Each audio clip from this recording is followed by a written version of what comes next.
This is a book, and I have it with me here. It's Camouflaged, Forgotten Stories from Battlefields.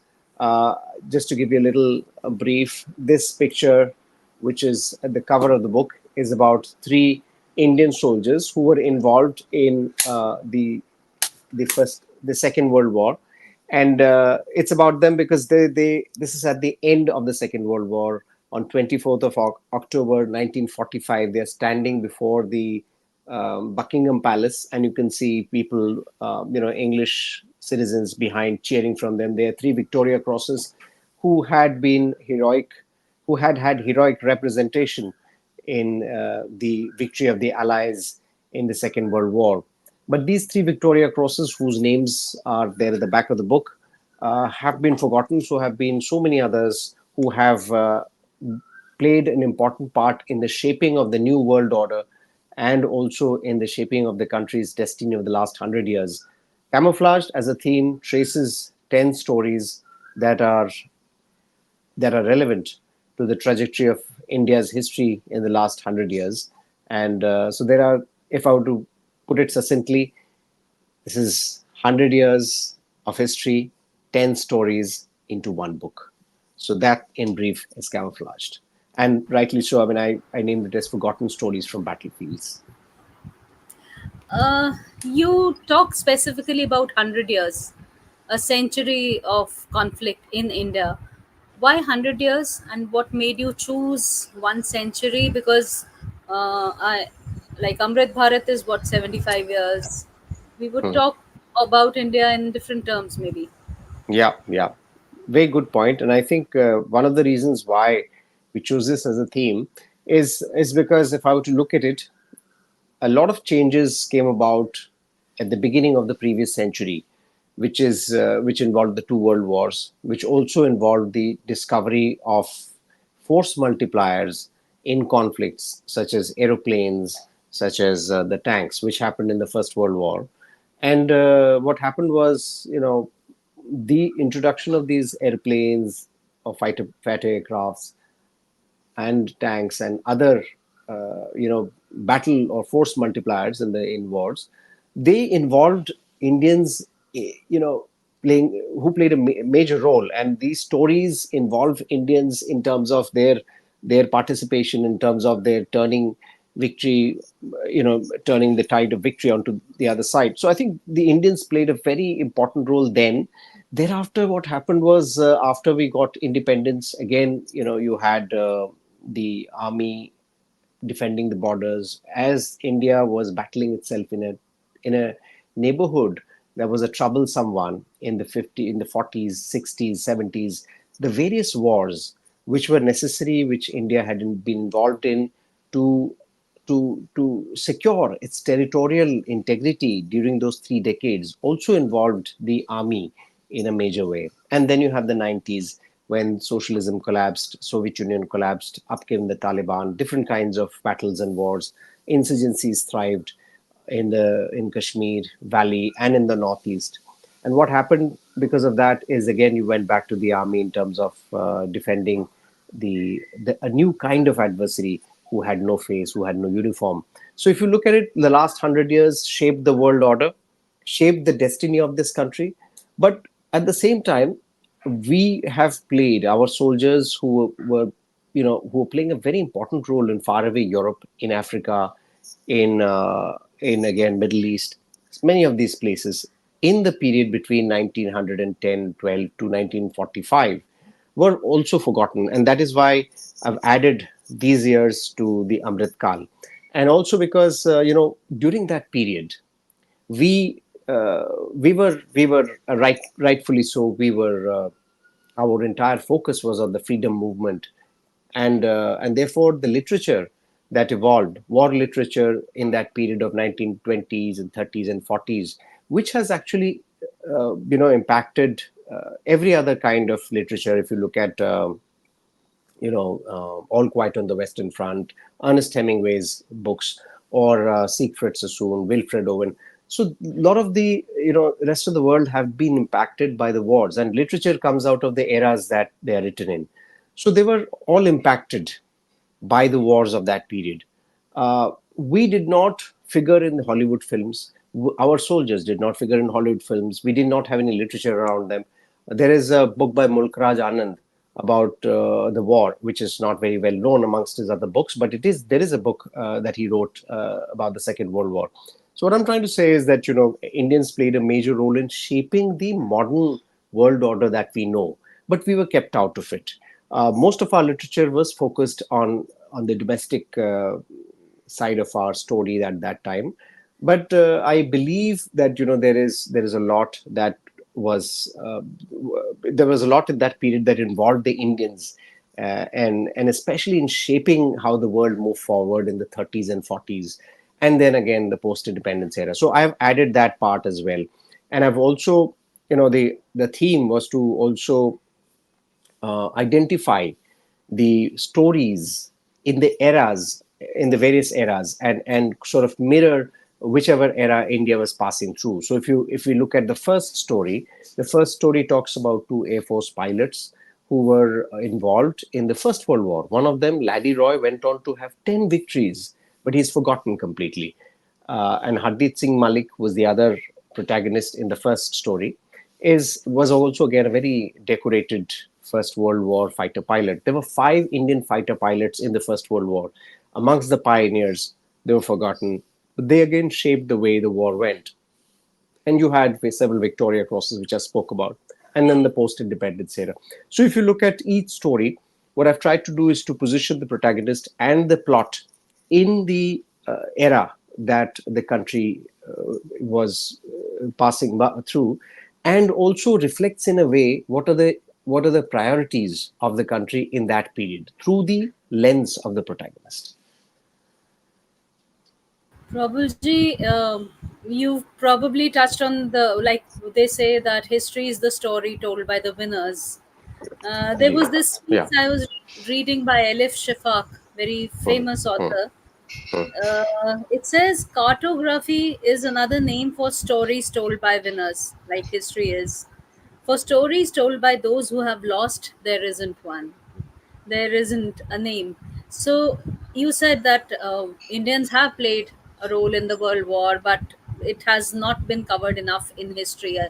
Would you would you like to comment more about this or elaborate this? Yes, I guess if you look at Why the do you role. think Yeah, so? sorry. Yeah, okay. You Why say do you something. think so? Because this also touches with what we call anti history and all. Yeah, Uh, I was very keen, very interested in that. That was a time when Indian freedom struggle was coming up. So right, there are voices of women during the freedom struggle which haven't been covered in history. There were right. voices of those who were left on the, but there are some odd movies like Yeah, Begum Jan and all. People who yeah. were on the borders, whose houses, whose farms, whose ponds and wells were divided, they probably don't have a voice in history.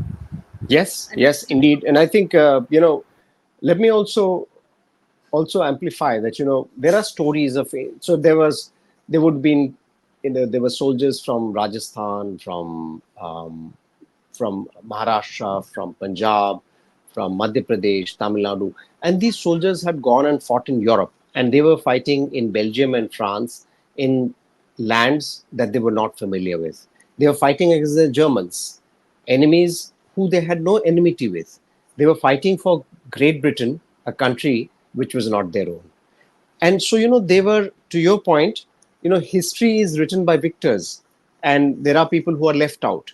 Here was a set of people who fought for the victors and were left out, and they were left out because the victors believed that they were to write a history that shaped their understanding of it, which is how history is written. And the casualty in this case were over 1.5 million soldiers in the First World War, and again 1 million plus in the Second World War, many of whom did not come back.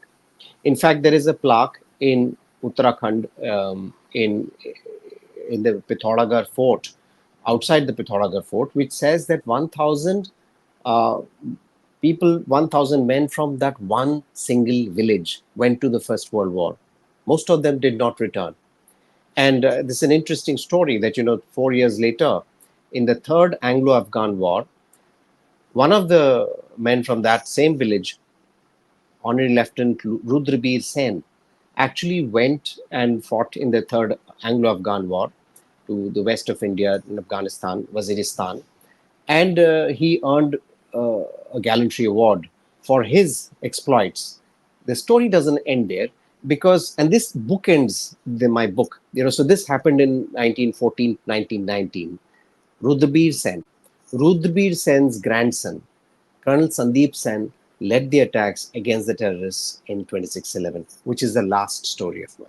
So it kind of encapsulates the entire journey. So to your point, there are, so when you want to capture the journey, I believe that it is essential to capture the stories of those who were left out in history. And these 2.5-3 million Indian soldiers who went from various parts of India, their stories were left out. The other thing I believe, and somebody asked me some time back that, are there more stories? Yes, they are. Because, it was it was it was a question of whether these stories were written in English or not, and either they were forgotten, or if they were not written, they were not even mentioned. I believe, many of these soldiers, many of these people who went from different parts, spoke their regional languages. It's important that at some point, I do not know, it's over 100 years, so there would be some accounts left somewhere. It's important to bring them out in some form. I must make a mention of one of the stories that I read a fantastic book, which was written by a Gujarati soldier who found himself in the middle of the First World War, and he wrote his account. It was lying in a library in Navsari. It was picked up by somebody recently and translated into English. And the book, it's a fine book. It's called The Wartime Adventures of Nariman Karkaria. So there are stories in regional accounts that are there.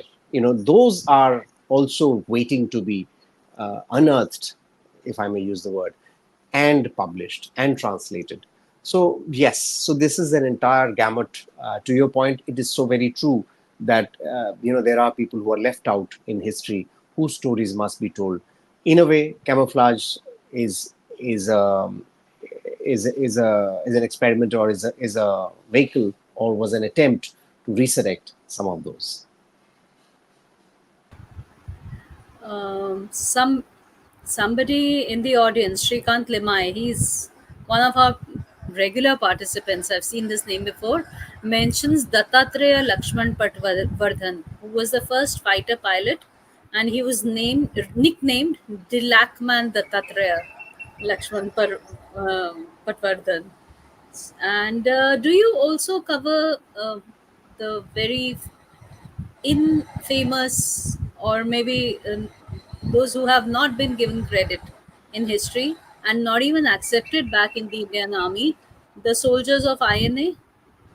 So that's again a very relevant question, Aparnaji. Here, one of my stories, and I'll just take you through that story, and it does talk about it, though not in great detail, because what happens when you write an anthology is ideally you want a certain. I mean, you would want to cover as much as you want, as much as you can. Some of these stories are, they may not have entire information. Some of these stories kind of you don't complete the entire body of it, so they don't fit in.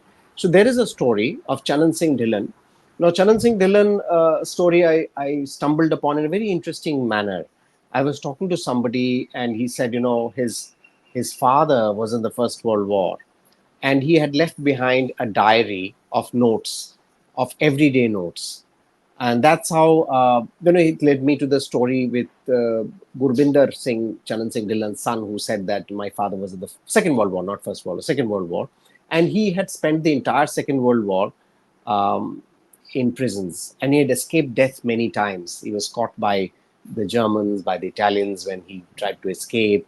He was put against in front of a firing squad once, and was about to shot down be shot down. He escaped that. He escaped several other very close. He had very close shaves with death. But the point is, he wrote his diary in Punjabi every day that I got up, I was taken here, this was the argument, those were the things. And those that diary that he had left behind was translated from Punjabi to English and Hindi by Gurbinder Dhillon, and I reconstructed it into a story. And Charan Singh Dhillon, while in prison, encounters INA prisoners, encounters some people from the INA who had approached him then. He When he comes back, he also sees people separated. INA prisoners were separated as they were returning to India. So was Colonel Charan Singh Dhillon. So was that time he was a sepoy. So he was separated along with the other Indian prisoners who had been released. But the INA prisoners were treated differently. The irony of it is that the INA prisoners were the one thing common between the British and the Indian government that took over was that their treatment of INA was very similar. They just sort of ignored them, and also it was not very different from what the Indian soldiers who returned from the Second World War faced. Because Charan Singh Dhillon, after he returned, he it took him 12 years to get his commission, which he had got in 1941. That's another story, and why he was not commissioned as an officer. But after India got independence, it took him another 12 years to get his commission. He also notes that the INA prisoners were treated differently. They were ignored. Many of them were not embraced or taken back into the Indian army. So yes, there is a mention in the book. There's a passage in the book that talks about INA, but there is no story that has an INA soldier as a central protagonist. Though again, there is a book that remains to be written about INA soldiers, and not just the leaders, not just Netaji Subhash Chandra Bose and some of the other uh, his generals who were there, Shahnawaz Khan and the others, but the regular soldier and what he went through, and what happened to him thereafter after 1947.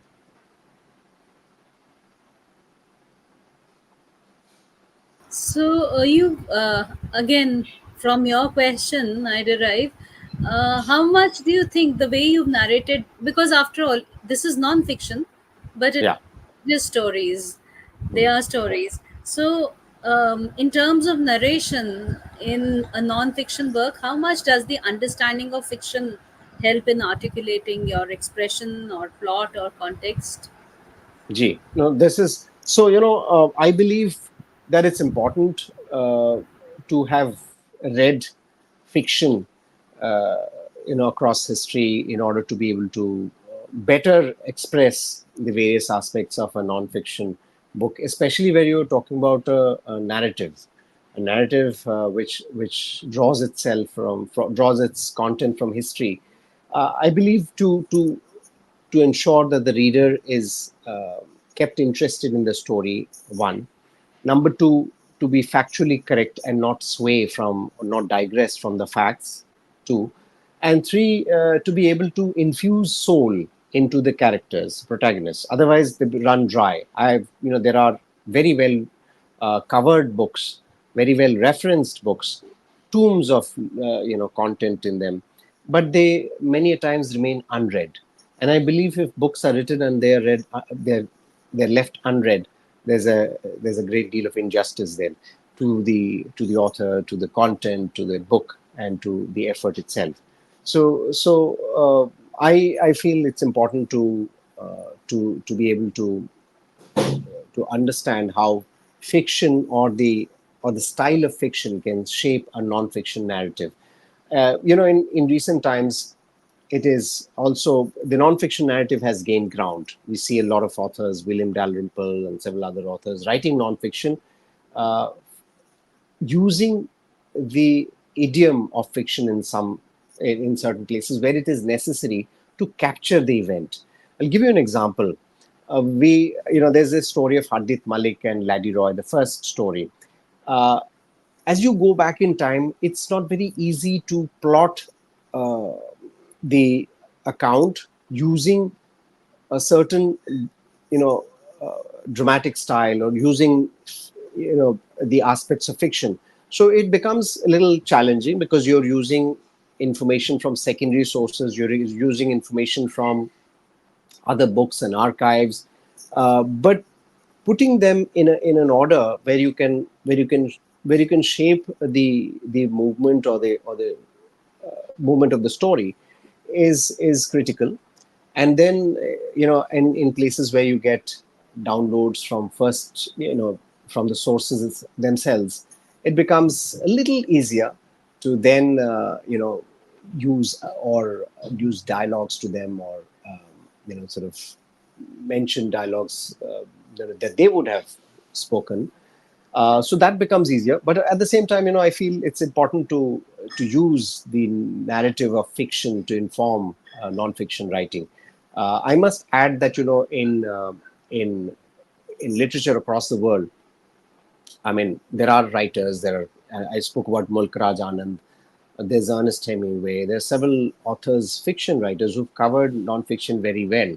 And the reason they've done that is also by way of having the facility of using the theme, the aspects of plot, drama, the engaging prose into non-fiction narratives that can sustain a book and a body of work. Prabhuji, like I have been a long time admirer of you. From being an army veteran, this is what I knew. But when you first came on Sangam Talks, you spoke about China, Indochina, the wars, Right.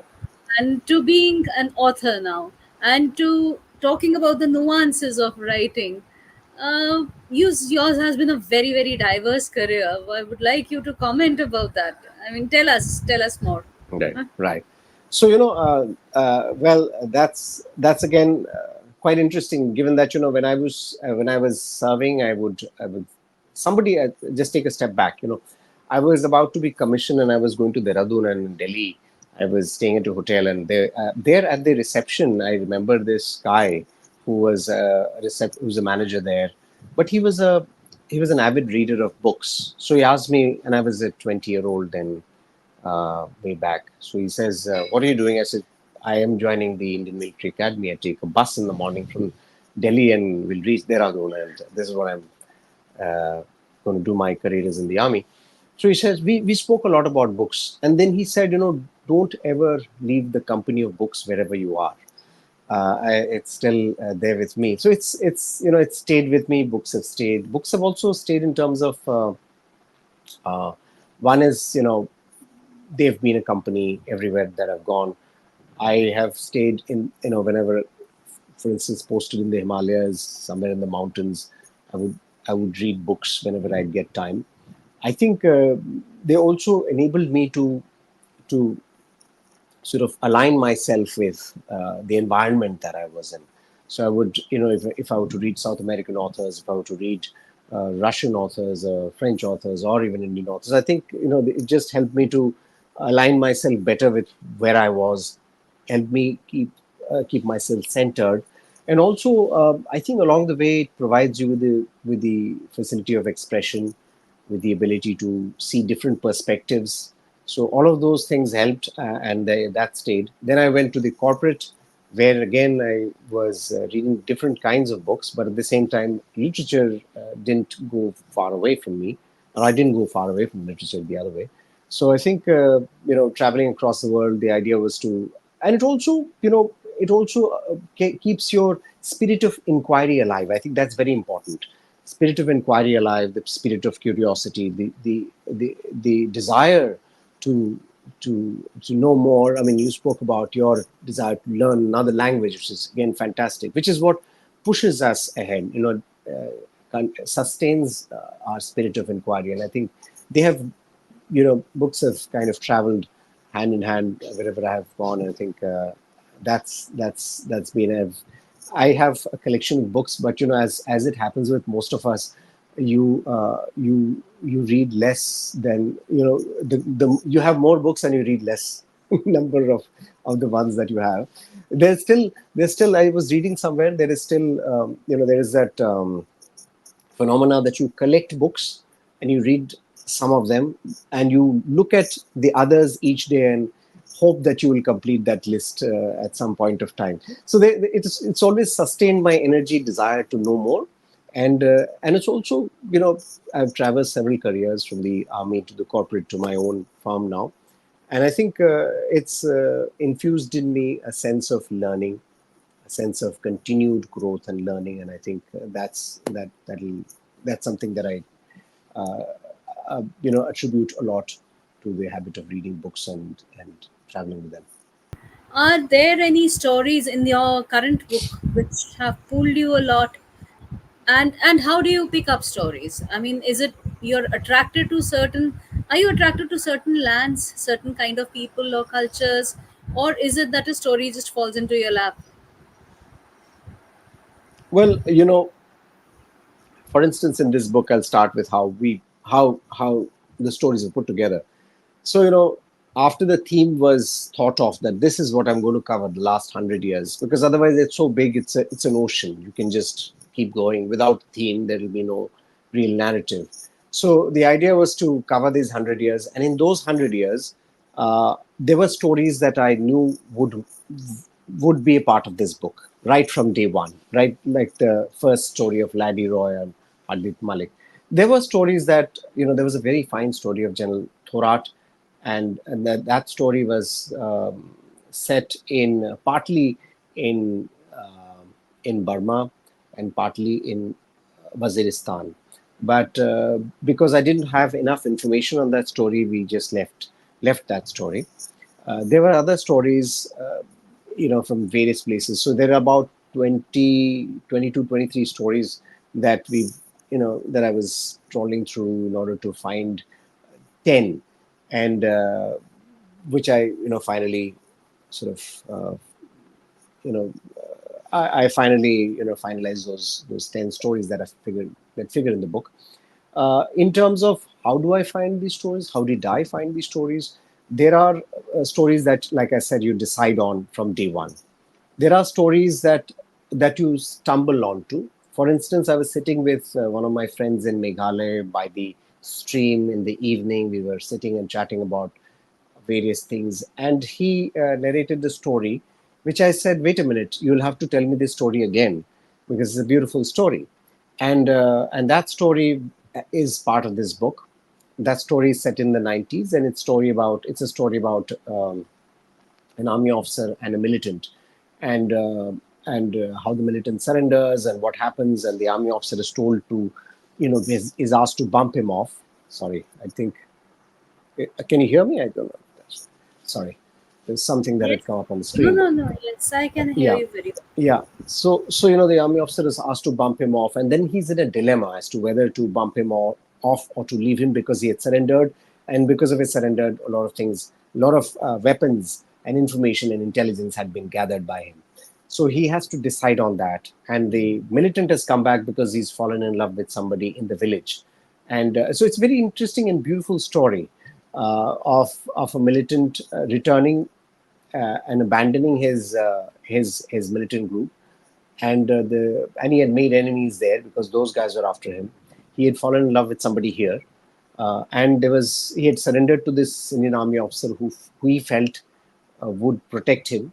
So, and I'll not narrate the rest of the story, but you sit at a certain place looking forward to one kind of conversation, and you have a story falling into your lap. So that happens.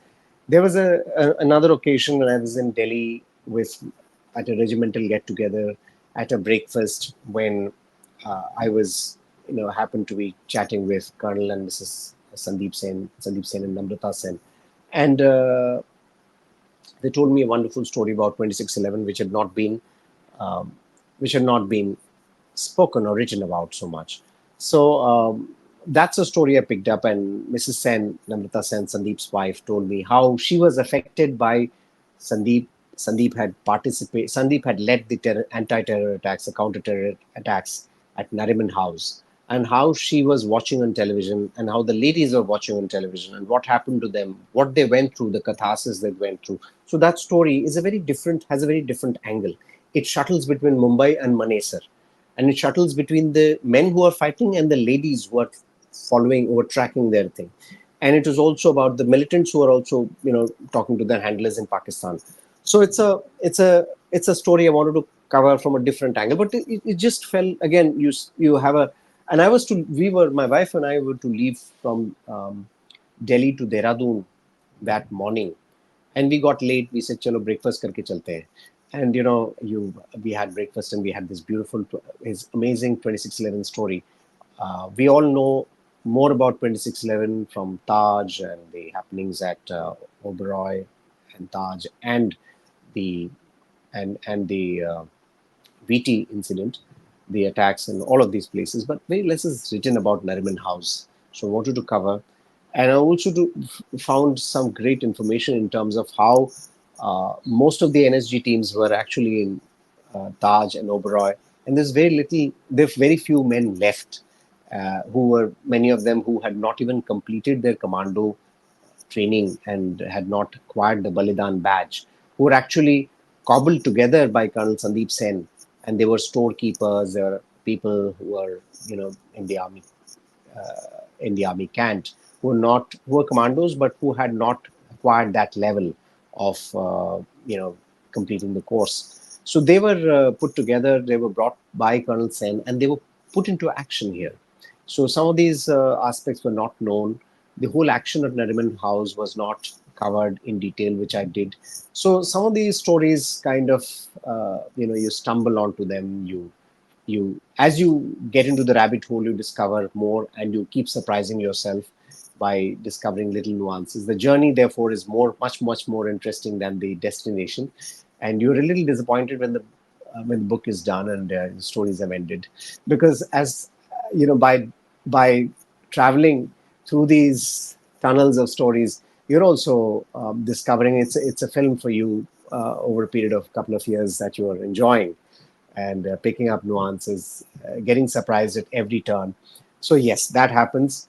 The stories that are already there and you have decided on them, they also surprise you. Laddie Roy and Hardit Malik's story had a little love story in between, in there. Laddie Roy and there's a girl in England that he loved, and it's also about his mother. And so in a sense, through these stories, I've tried to cover wherever possible protagonists and the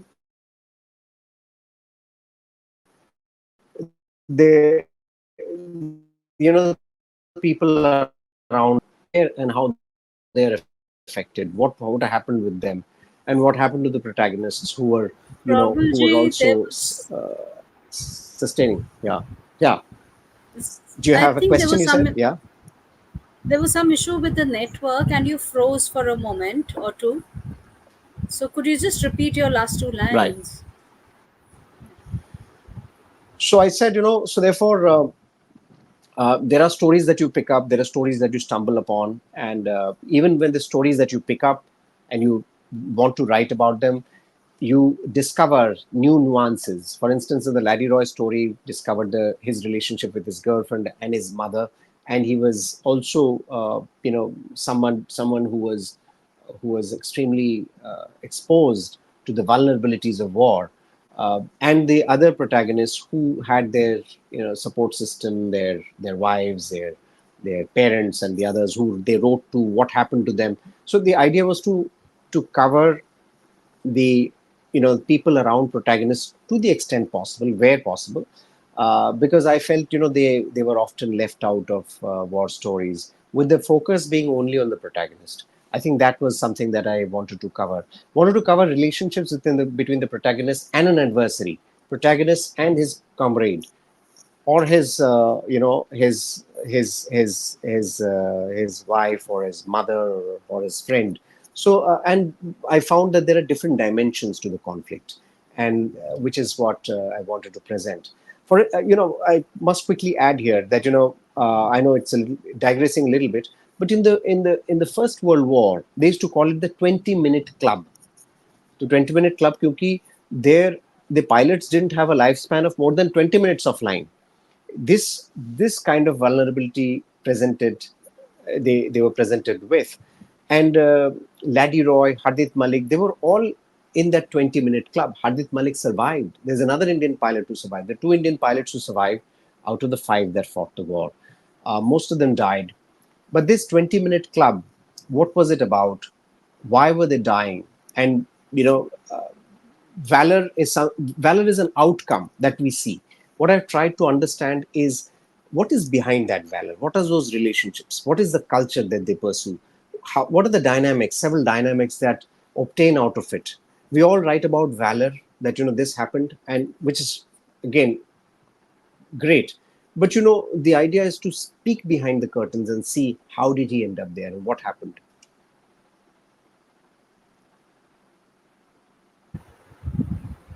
Probably, would you like to? I mean, which out of these is your favorite story? It's always it's something like asking which of the out of the 10 babies you like the Which? most. But yes, it's always a difficult question to answer. But the way I would like to answer is that the book is divided into three parts, and the first part deals with the pre-independence era, 1912 to 1947, 45, and the first and the second world wars. The second part of the book delves into the immediate period after the was independence was gained by India, and that period from 47 to 71. Again, as I said, India was trying to establish itself in a very difficult neighborhood. So the stories belong to that period, and the third one is the 90s. I would select one out of the three, one each out of the three, of each of the three periods. The first part, I like Chanan Singh Dhillon's story the most, because that was a story that was like first hand, written into notebooks, little notes of everyday dincharya, and I had to sort of pull all that together and create a story out of that, which was a very challenging one. You know, keeping keeping to facts and yet making it interesting and making the story and the plot roll. So that was that's a favorite story. I love that story. And the second part of the book, it talks about the Haripal Kaushik story of 1962, which is again a very favorite story of mine. And Haripal Kaushik's story is again reflective of the era that India was in. 1962, uh, inept political leadership, inept military leadership, but a lot of soldiers, young officers died on ground protecting the country. Haripal Kaushik's story mirrors that period. And Haripal Kaushik's story is again a story of the underdog, where he was an Olympian. And this is perhaps the only story in the world of this kind. He was an Olympian who goes to, he played the 1956 Melbourne Olympics, 1960 Rome. He won a silver in 1960 Rome. He was commissioned into the Indian Army, and he found himself posted to the India-China border. Sino-Indian War happened in 1962. Haripal Kaushik was called into action as a young lieutenant. He gave an outstanding account of himself, saving hundreds of lives, millions of equipment, and without a loss. However, during the war, we all know the war and how the decisions were taken then. One such decision resulted in the ambush of Haripal Kaushik's entire battalion. He lost his commanding officer, he lost several of his colleagues. He and a band of 15 men escaped to Bhutan, and they were declared missing and dead. 20 days later, he turns up, physical and mental wreck. How Haripal Kaushik is then, his life is retrieved, is put back on track by his then commanding officer, who's the new one who'd taken over, Colonel Singh Sidhu. He, Colonel Sidhu, and the officers of the unit and the ladies of the unit decided to ensure that this officer, who had really become a wreck after the war, was was encouraged to play hockey again. Haripal Kaushik in the war had won the Veer Chakra for his valor. He starts playing hockey again, goes and gets selected for India in the 1964 Tokyo Olympics, and goes and wins the gold again. It's a story that's worthy of a film. And then he captains India in the 1966 Asian Games, and he retires from the game forever. So he retired as a Colonel Haripal Kaushik. So again a bone chilling story, and it's an outstanding tale of an underdog and how he rises. So that's the story I would like from part two. And then part three, you have several stories. The story that all of them I like in part three, which are more recent ones. And particularly so, there is a story of the militant and the major that I just spoke about, which I like particularly so because it also is reflective of how the Indian Army has dealt with the insurgency in the valley, elsewhere. Today we see every other conflict internationalized. Uh, Kashmir has been, was hit by insurgency 30 years ago. It was never internationalized because the army worked in a particular way wherein the, the army welcomed back whosoever wanted to return back to the fold after having gone astray. And the story also outlines, underpins the relationship between the young soldiers in the valley who had a ear to the ground, and the militants and the others. So I've tried to remain as objective as possible without taking sides. And I have, the idea was to narrate uh, the tale of that period. So these three stories from three different periods. Sorry for the long answer, but these are the three stories. When you talk about your stories and you say which is the favorite one, you have to prepare for a long answer because I can't I like the other ones as well equally, but the reasons why I like these three were the ones that I just mentioned.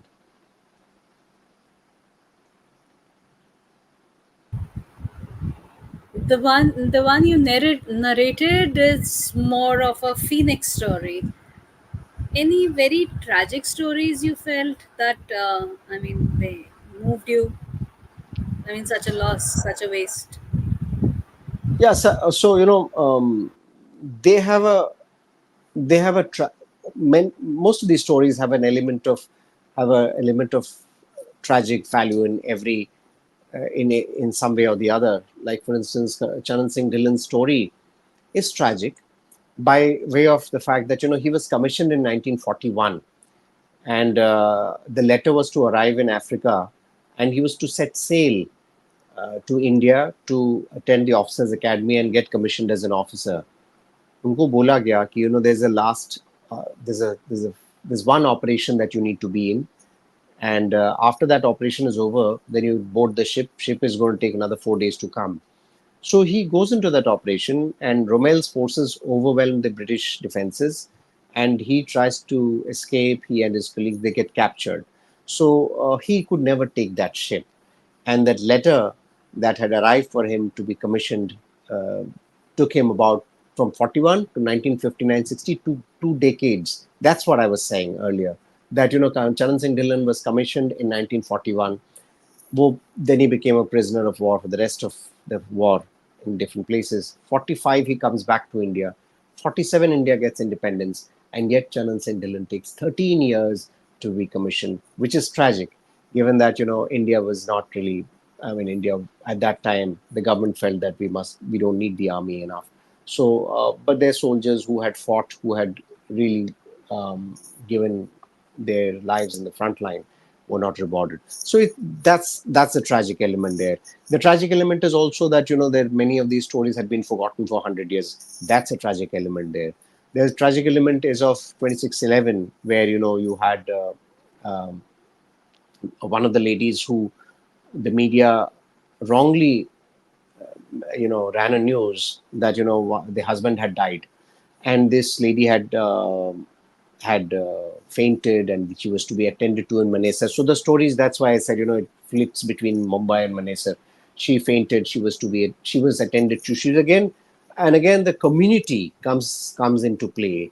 How they help her, how they revive her, and all of this happens. And then they discover that it was not her husband, but it was somebody else who had got killed. But that it's got elements of the it's got a tragic element in every respect, in different ways. Sometimes somebody's justice is delayed, someone goes missing, or somebody else, there's a case of mistaken identity. So there are different forms of tragic of the tragic element appearing in different parts in different stories. So yes, so they are all tragic in one way or the other, and the biggest uh, tragedy of it is that we had forgotten most of these stories for many years. Yeah, Sanjeev Sanyal talks about this, and we've also had Tathagat Roy as a speaker, who Hmm. says that that's why I asked about the INA soldiers. That many of those soldiers, many of the revolutionaries who participated in these wars on, you know, or especially the INA soldiers, died in penury. They were never taken back. The Pakistani Muslim soldiers who went to Pakistan were awarded. They were awarded. They became brigadiers and all, and got medals. Yeah. Indians were not taken back.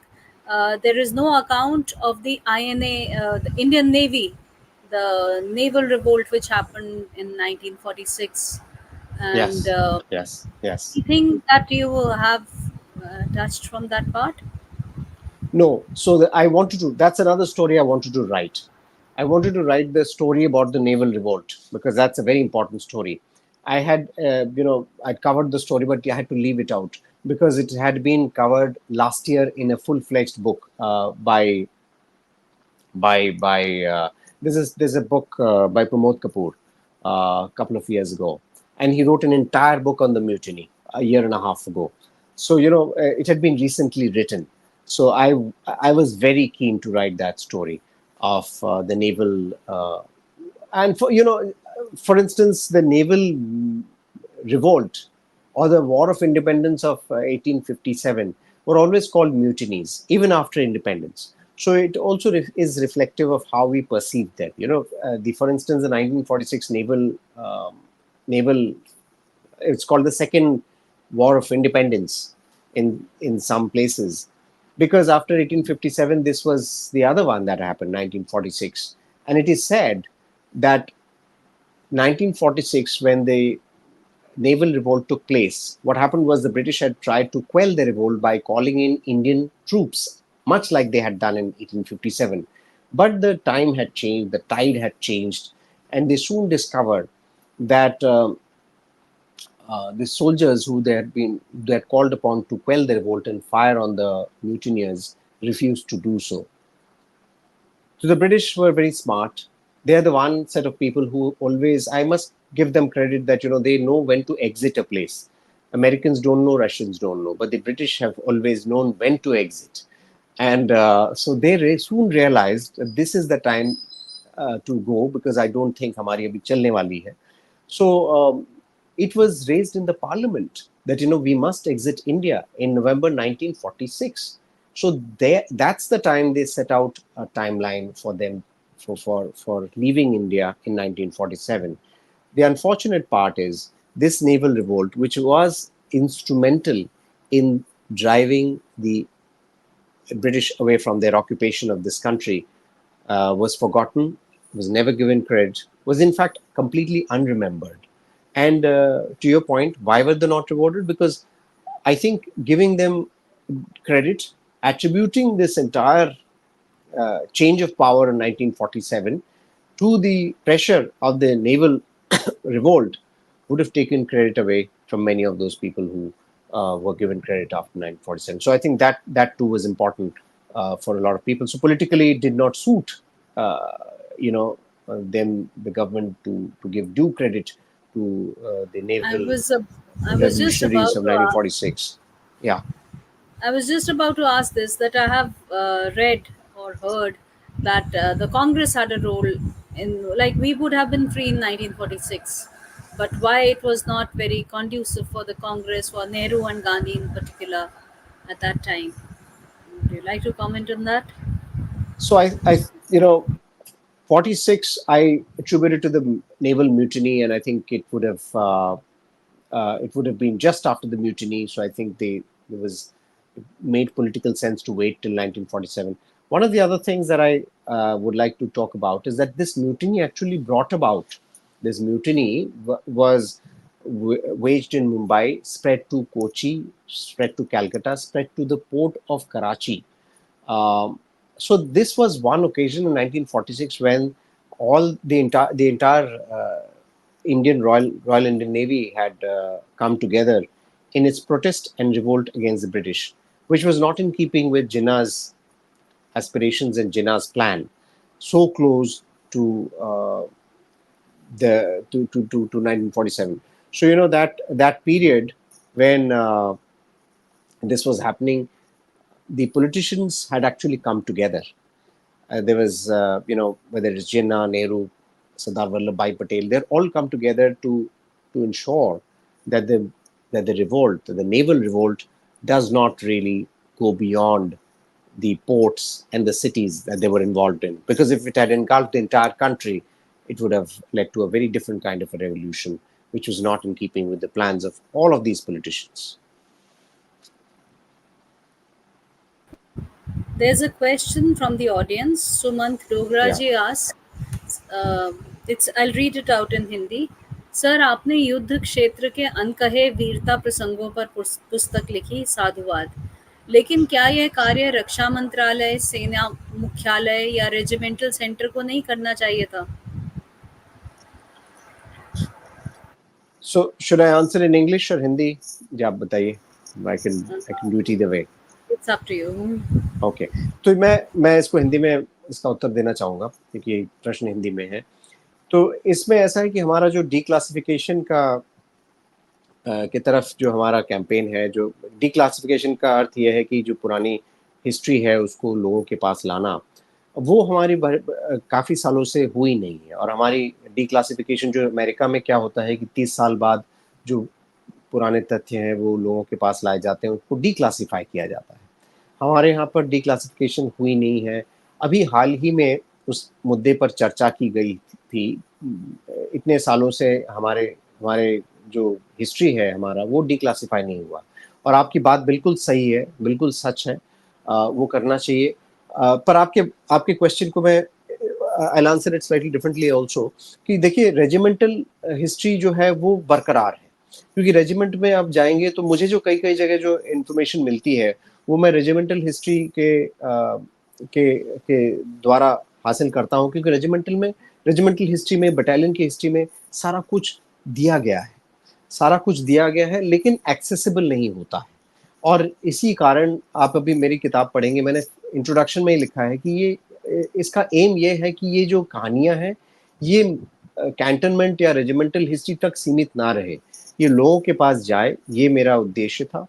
और मैं ये भी कहता हूँ कि ये जो कहानियां हैं इनको दोहरानी चाहिए, और ज़्यादा किताबें आनी चाहिए. भारत सरकार की तरफ से आना चाहिए. वो भी मतलब कई बार क्या होता है कि देखिए ऑफिशियल हिस्ट्री हमारी है नहीं, ये सच है. We don't have an official history of 1965, 1962, 1971, and I've written about it. We don't have an official history, but nobody wants to bell the cat. तो वो वैसे के वैसे ही रह गई हैं. जो हिस्ट्री लिखी है 1971 की, 1965-62 की, वो हिस्ट्री जो है, वो कहानियाँ हिस्टोरियंस ने लिखी है, लेखकों ने उसके बारे में कहा है, चर्चा की है. लेकिन जो है ऑफिशियल हिस्ट्री हमारी नहीं है. और आपने ये जो पॉइंट उठाया, जो मुद्दा आपने उठाया, वो बहुत अहम मुद्दा है. क्योंकि ये कहानियाँ, ये चीज़ें लिखी जानी चाहिए. मैं आपको एक एग्जांपल देता हूँ कि अगर ये नहीं लिखी जाए तो क्या होता है. 1962 की जो लड़ाई थी इंडिया चाइना के बीच, उसकी कहानी हमने लिखी नहीं. एक ब्रिगेडियर साहब थे जो जिन्होंने आकर के वो कहानी लिखी कि वो उनको चाइनीज ने कैप्चर कर लिया था. तो ब्रिगेडियर दलवी, तो उन्होंने आकर के, ब्रिगेडियर जेपी दलवी ने कहानी लिखी थी, और उस बुक को बैन कर दिया था 60 के दशक में.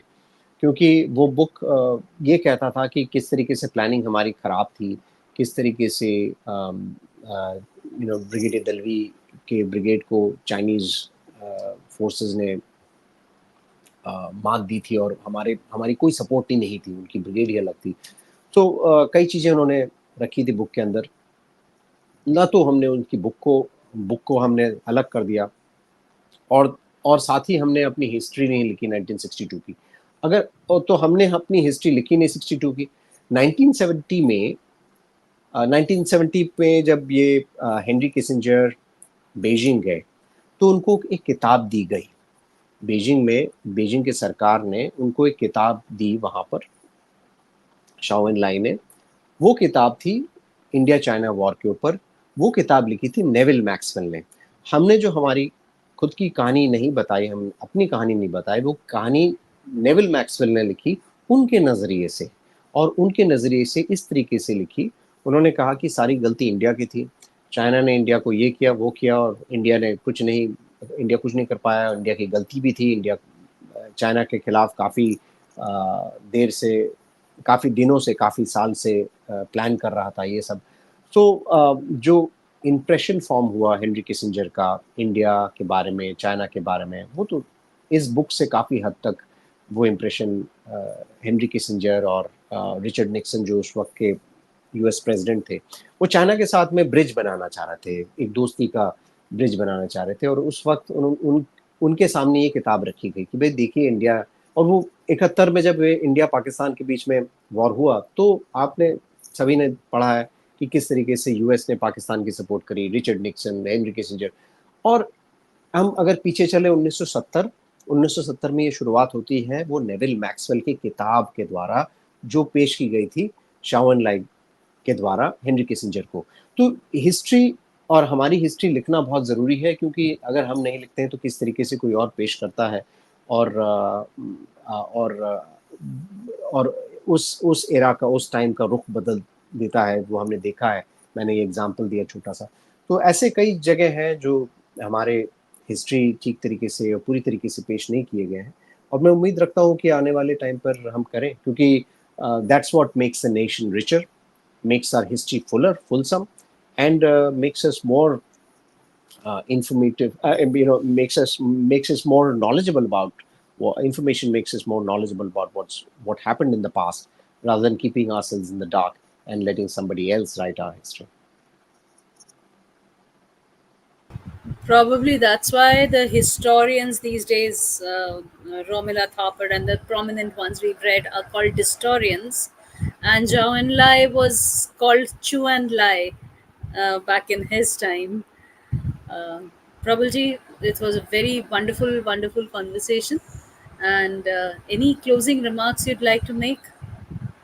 No, thank you very much for having me over here, and I would welcome more feedback and opinions and comments from all those who are